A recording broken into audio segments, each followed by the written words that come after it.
Stockport came desperately close to knocking out their First Division opponents. Winger Brett Angel hit the bar with a shot in the first half. Minutes later, the woodwork again denied County from scoring. But Rangers' Simon Barker also hit the crossbar. Despite all the action, the game ended quite goalless. So the pressure on Plymouth in these opening stages. Already 2-0 down, of course. They've got to hold out against this Arsenal side. And Rocastle, it's there! The shot from Rocastle and the deflection. And Arsenal get the goal they so badly wanted. But Arsenal breaking so quickly. They got Rocastle on this far wing. But that's well cut out by Brimacombe. And this is a good cup tie. Stewart, what a run, switching flanks. Campbell inside, so's Tynan. Still Stewart, good ball! Oh, so lucky, it's there! Tynan! And Argyle thoroughly deserved that. Back to Winterburn. Let's break forward again. Martin Hayes all along the line to Richardson. He's going to try it. Lovely ball inside. Yes. The simplest of goals from Arsenal. Mickey Thomas, the scorer. Brimacombe then. Free kick knocked on. Inevitably by Greg Campbell. And this will be interesting. Perry Groves, has he got the speed? Well, he surely must score here. Groves knocks it home. And I think that just about clinches the tie, because Argyle were predictably stretched. And Perry Groves gets the Gunners' third goal here.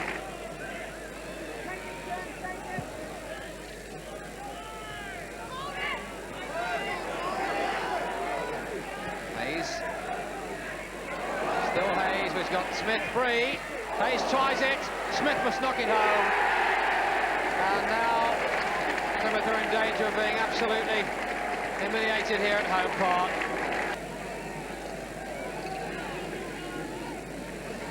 Smith. Lovely ball inside.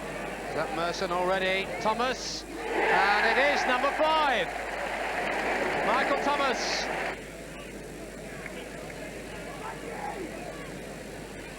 Rocastle again. On the overlap comes Dixon. Arsenal pushing forward for this 6th goal. Well, Thomas blasts it into the corner, and it's there. The third division side covering themselves in glory at the City Ground. Forest ahead on the night, though, thanks to a stunning solo goal from Tommy Gaynor. How about that for a finish at the end of a terrific run? Craig Maskell, who scored 33 goals last season, equalised just 7 minutes later. A good deliberate build-up, Maskell shrugging off the challenge and keeping his composure to score.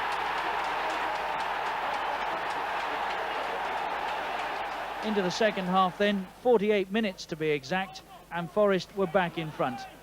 Nice ball from Nigel Clough finding Gary Crosby. Crosby, who scored in the first leg, on the target again. And then Clough recorded his first goal of the season, and some goal it was too. 3-1 then on the night, but drama to come. Maskell got his second goal of the game 16 minutes later to make it 3-2, direct from the free kick.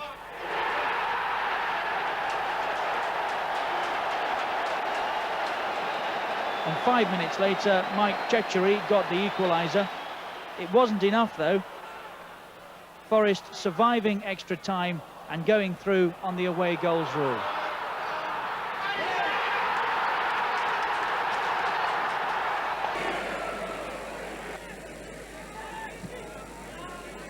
Luton with a 4-3 lead to bring back to Kenilworth Road. The goals were soon flowing again. Roy Wegerle, who scored twice at Mansfield, on the mark after 14 minutes. Luton, winners of the Littlewoods Cup in 1988, losing finalists to Forest last season, and it was soon 2-0. David Preece helping Luton start out on a road they hope will lead to Wembley yet again. Mansfield are struggling in the lower reaches of the third division, but Mark Carney's goal at least gave them some satisfaction. 2-1, 6-4 to Luton on aggregate. In August, Luton signed Lars Elstrup, the Danish international. He's not yet scored in the first division, but he helped himself to a hat-trick here, the first a minute before half-time, to add to his 2 goals at Mansfield. It was Elstrup again, 4 minutes after the break. Difficult to keep count now. 4-1 in this game, 8-4 to Luton overall. Mansfield striving to prevent Luton really running away with it. 58 minutes gone now. A mistake by goalkeeper Alec Chamberlain allowed Steve Wilkinson a goal. 4-2, 8-5 on aggregate. But any hopes of heroism wiped out by Elstrup, his third, and his personal total over the 2 legs rising to 5. For Luton, it is a cosmopolitan attacking combination, the Dane Elstrup and the South African-born Wegerle, who made his name in the United States. Wegerle making it 6-2 in this match, 10-5, emphasising the gap in league status between the 2 sides. And it didn't finish there. One more to come for Luton from John Dreyer. 7-2 on the night, 11-5 overall. Great entertainment.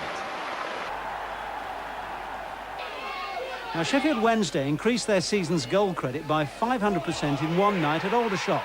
Steve Whitton with their first away goal this season. And in no time, Dalian Atkinson made the most of this blunder, and it was 0-2.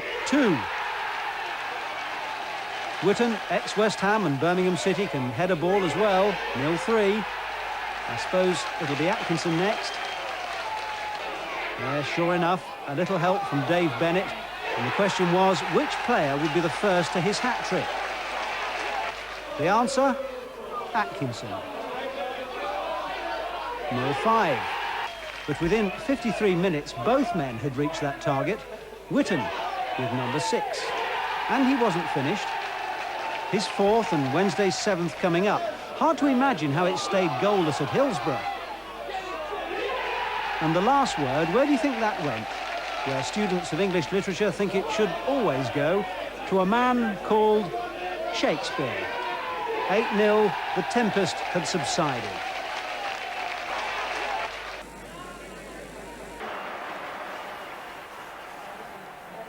Going into top gear, it was Orient who struck first.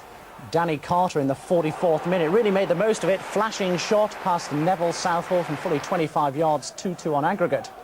Everton had lost Kevin Ratcliffe with a groin injury, but it was Tony Cottee coming on as substitute who set up the equaliser. Norman Whiteside with the final touch from close range. Everton went 2-1 up when Kevin Sheedy got on the end of a weak clearance from Pat Nevin's corner. Typical Sheedy, clinical. But to their credit, Orient came back again with another superbly created goal. Everton not really picking up in midfield, allowing time and space for Lee Harvey to thread the ball through to Jeff Pike, who'd made the run. Nice finish, 2-2 on the night, 4-2 on aggregate. Stoke with a goal lead. It disappeared just before half-time. Carter chasing a lost cause to tee up Teddy Sheringham at the far post. Good goal, that. The winner in the final minute of extra time wasn't a good goal, though.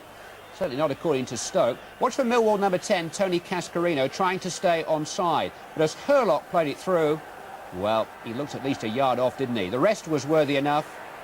Decisions even out over a season. By rights, Stoke should have a very good FA Cup run.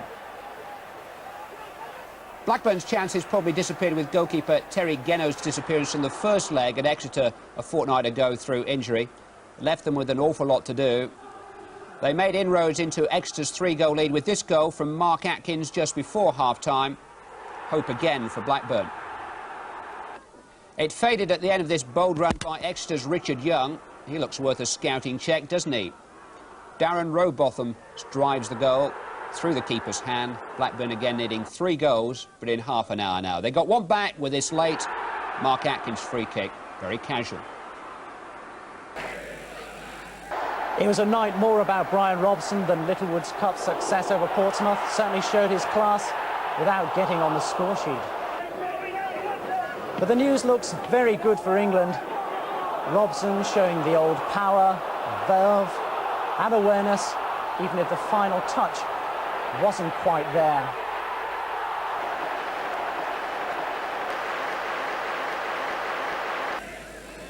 With Ritchie now in devastating form for Oldham, their fortunes have changed too. Their 5th win in 6 games against Leeds on Tuesday. Frankie Bunn getting the opener on 36 minutes. Ritchie himself made the game safe with his 6th goal in 7 games against his former club, though Chris Fairclough pulled one back for Leeds late on. Gary Briggs, a League Cup winner 4 seasons ago with Oxford, was a hard man to ignore at Bloomfield Road on Tuesday night. Having headed Blackpool into a first-half lead against Barnsley, he then scored the late own goal that took the tie first to extra time and then to penalties. The shootout stood at 4-4 when Riccardo Gabbiadini, younger brother of Sunderland striker Marco, stepped up. 5-4 Blackpool. That meant Paul Futcher had to score for Barnsley. Steve McElhargy's save took Blackpool through to a third-round tie at Exeter.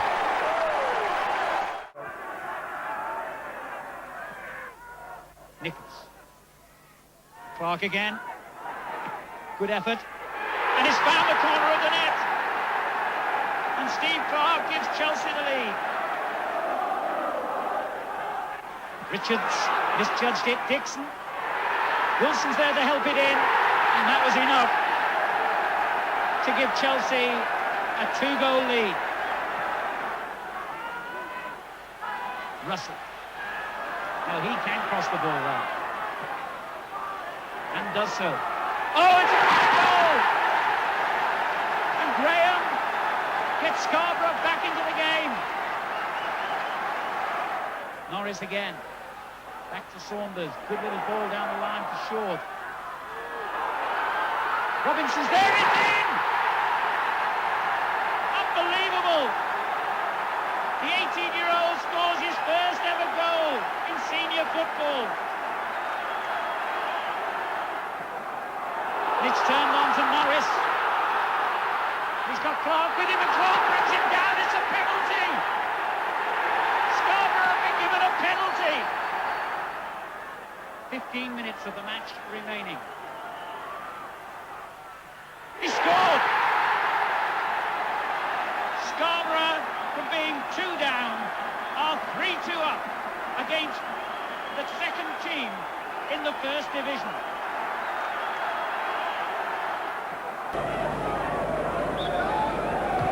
Cowans takes it and put in by Matfield.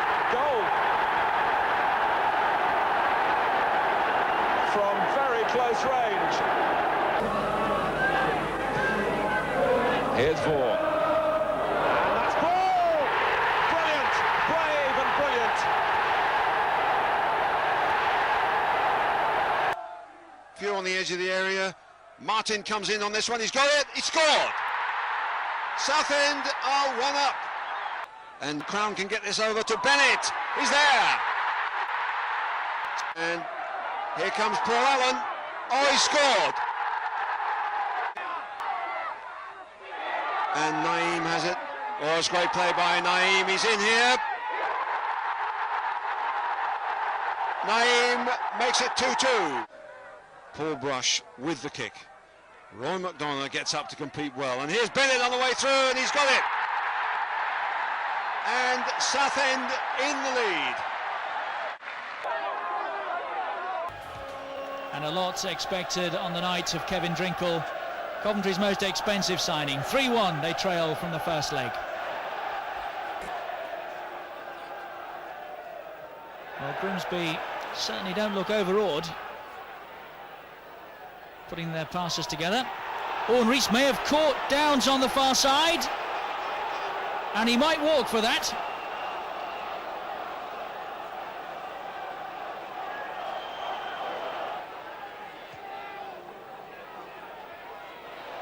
Drinkle, great finish!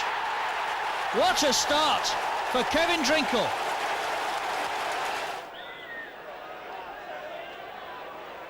Oh, they left Smith alone on the far side.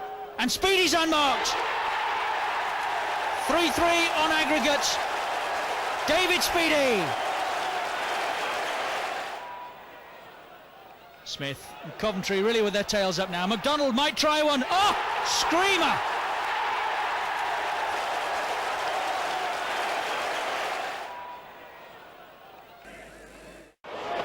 Played in for Saunders. Good turn, that's 1-0. here's McMinn. Evans missed it. Saunders hasn't.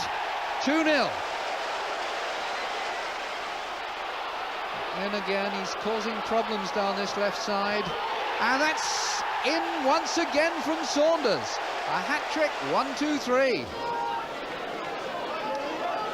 Hubbard. Onside. And Goddard makes it 4.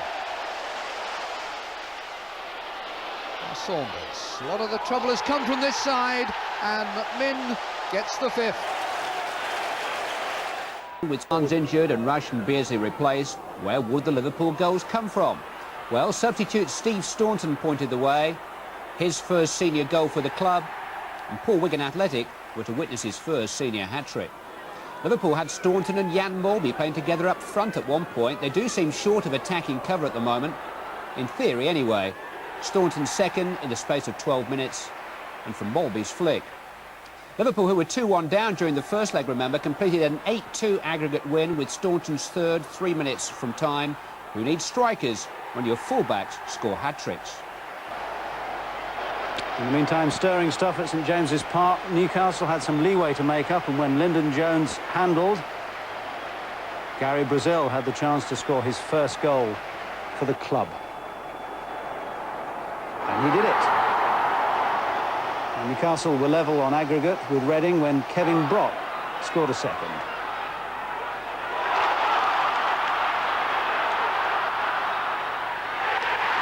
Nicely done. And the crucial third goal set up by Christensen. And Andy Thorne, the skipper, making it 3-0. He enjoyed that one, didn't he? And good work by Dillon, enabling Mark McGee, the man of the match, to score a 4th in the final minute. Here it comes.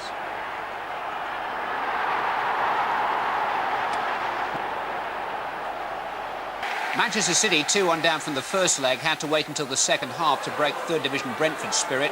They made an ideal start with this early David White goal. Morley's shot parried for White to gobble up. But nobody could dispute Brentford's right to an equaliser before half-time.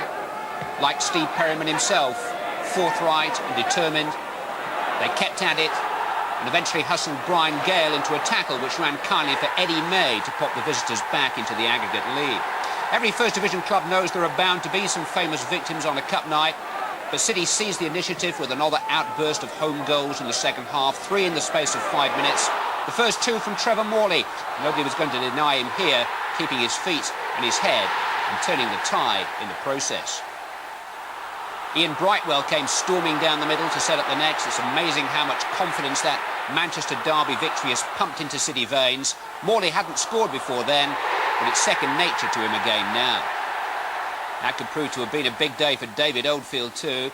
He rounded off this big night after good work first by Fleming, and then not such good work by Brightwell. Norwich City next out of the hat for Mel Machin and his young tearaways. Another First Division side, Crystal Palace, cut it fine at Leicester, bottom of Division 2. 74 minutes before Jeff Hopkins put Palace ahead. And then it all happened.